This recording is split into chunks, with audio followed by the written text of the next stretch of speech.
The Guardians of the Golden Pour.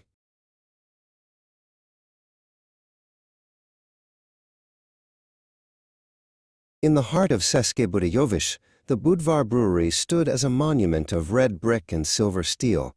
Inside, Marek, a civil engineer with hands that knew the weight of every stone in the building, sat at his desk. He was a man of logic and earth, preferring the stability of a well-built wall to the chaos of modern schedules. He spent his morning reviewing the structural integrity of the fermentation cellar, making sure the foundation was as solid as the history it supported. The peace was shattered when Tomas, the dispatcher, burst into the office. Tomas lived his life by the second, and today the seconds were winning. "Marek, we have a crisis," he shouted, waving a stack of papers. "The German shipment is due out at dawn. If we don't start the loading process soon, the invoicing will be a disaster. We can't afford any delays." Marek looked up calmly, used to Tomas's high-energy arrivals. Across the brewery, in the quiet, sterile laboratory, Eliska was having her own concerns. As a microbiologist, she didn't care about clocks, she cared about cultures. She looked through her microscope at a sample from Tank 7. Something was wrong. The pressure readings were fluctuating, and she suspected a microscopic leak. To anyone else, it might seem like an exaggeration to worry about a tiny vibration, but Eliska knew that even the smallest change could alter the flavor of the beer. Marek and Eliska met near the base of the massive stainless steel tank. "The pressure is dropping, Marek," Eliska explained, pointing to a joint where a large valve connected to the main pipe. "If air gets in, the batch is ruined." Marek knelt down, his boots clicking on the wet floor. He saw a bead of liquid forming at the seal. It wasn't a structural failure, but it was a mechanical one. "The valve is loose," he noted, his voice low and steady. Tomas joined them a moment later, his face pale. "Can we just fix it after the shipment?" he pleaded. "I have already started the invoicing process for the full amount. If we stop now, we lose the slot at the border." Eliska shook her head firmly. "Tomas, we aren't just shipping liquid, we are shipping a legacy. If this batch isn't perfect, it shouldn't have the Budvar name on it." Marek reached for his heavy wrench.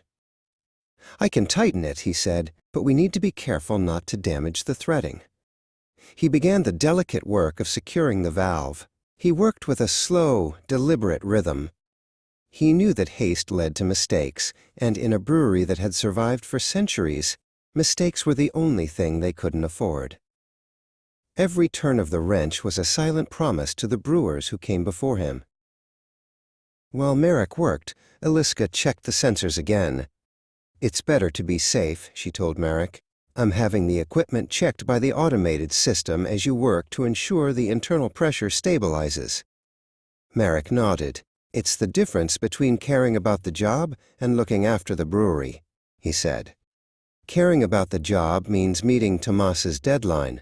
Looking after the brewery means making sure the beer is still world-class 50 years from now." Tomas paced back and forth nearby, watching the clock. He had spent the last hour having the logistics team re-verify the route. "Is it done?" he asked. Eliska looked at her tablet and then at Marek. "The pressure is holding perfectly," she confirmed. Tomas let out a long breath, the tension leaving his shoulders. "I suppose I was focused on the paperwork, but you two were focused on the product." By dawn, the massive trucks were lined up at the gate. The shipment was ready. Marek and Tomas stood on the loading dock, watching the first truck pull away into the morning mist. "We made it," Tomas said, checking a final box on his clipboard. "The invoicing is sent, and the customer will be happy." Marek smiled.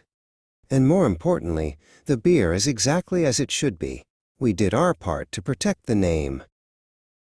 As the sun rose over the red roofs of the city, Marek and Eliska stood by the historic entrance. They knew that tomorrow there would be more valves to tighten and more samples to test. They weren't just employees, they were the guardians of a tradition. "See you tomorrow, Eliska?" Marek asked. "Of course," she replied. "Someone has to look after this place."